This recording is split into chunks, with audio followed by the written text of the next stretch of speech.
اجمیر بلایا. الحمدللہ امیر اہل سنت سے وہ فیضان ملا ہے ہمیں مدنی مذاکرے میں جو ڈھونڈنے سے بھی کہیں نہیں ملتا. مدنی مذاکرے میں تو ہم نے بہت ہی اچھی باتیں سیکھے اور اس طرح باتیں سیکھے نا جو ہمارے ذہن میں بھی نہیں تھے. حضرت کے پاس آنے کے بعد سے جو ہے نا وہ والدین کا ایک ادب و احترام بڑھ گیا ہے. نماز وقت پر ادا ہوتی ہے. اللہ کا شکر ذہن بنا کے جھوٹ نہیں بولنا ہے.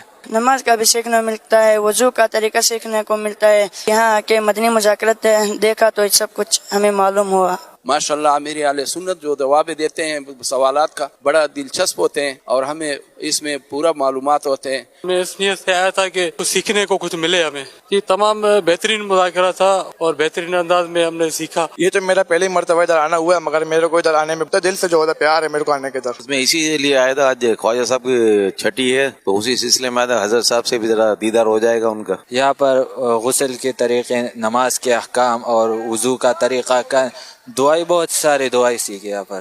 ابھی سے پہلے تو ہم نے نہیں رکھے تھے روزے, مدنی مذاکرے کی برکت سے رجب کے روزے رکھے ہیں. امیر اہل سنت کا ایک نقطہ جو آپ نے ارشاد فرمایا, بات قلیل ہو لیکن پر دلیل ہونی چاہیے. مدنی مذاکرے کے لیے آئے تھے, حضرت صاحب کے دیدار کے لیے آئے تھے. یہ میں دیکھنے آیا تھا کہ دعوت اسلامی کا ماحول کیسا ہے. یہ الحمدللہ بہت اچھا ہے, بہت ہی پیارا ہے. بہت کچھ سیکھنے کو ملتا ہے. نماز وغیرہ, حج, زکوٰۃ وغیرہ, نیکی کاموں میں بڑھ چڑھ حصہ لینا, غریبوں کی مدد کرنا, یہ سب کچھ ہمیں فیضان مدینہ سے آ کے پتہ چلا. مدنی مذاکرے سے تبدیلی ادھر آ کے وہ آئی ہے کہ جو یعنی کہ ہمارے اندر مدنی کام کرنے کی, علاقے میں جا کے نیکی کی دعوت دینے کا طریقہ کئی طریقے سے سمجھایا گیا. ماشاءاللہ پیر صاحب نے یہ ترکیب دی کہ جو شریعت پہ چلے ہم اسی کے پیچھے چلے.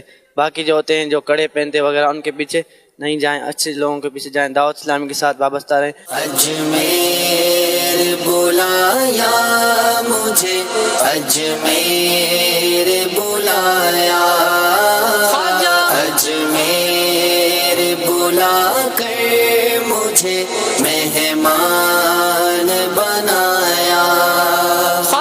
اجمیر بلایا مجھے, اجمیر بلایا.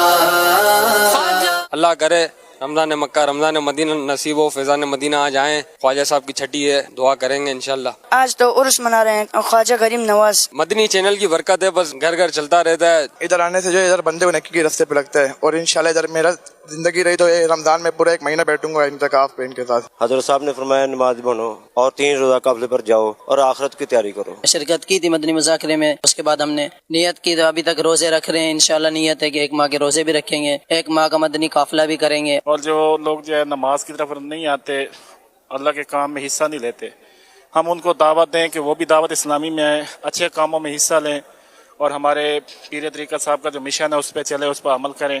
جی انشاءاللہ تعالی ہم خود بھی آئیں گے اور دوسرے لوگوں کو بھی اصلاح کریں گے اور کوشش کریں گے وہ بھی ہمارے ساتھ آئیں. بہت اچھا لگا, بہت اچھا. چھوٹے چھوٹے بچے ہیں, نوجوان ہیں, سب داڑھیوں والے ہیں, پگڑیوں والے ہیں, اللہ کے راستے پر نکلے ہوئے ہیں. اللہ تعالیٰ ان کو جزائے خیر عطا فرمائے.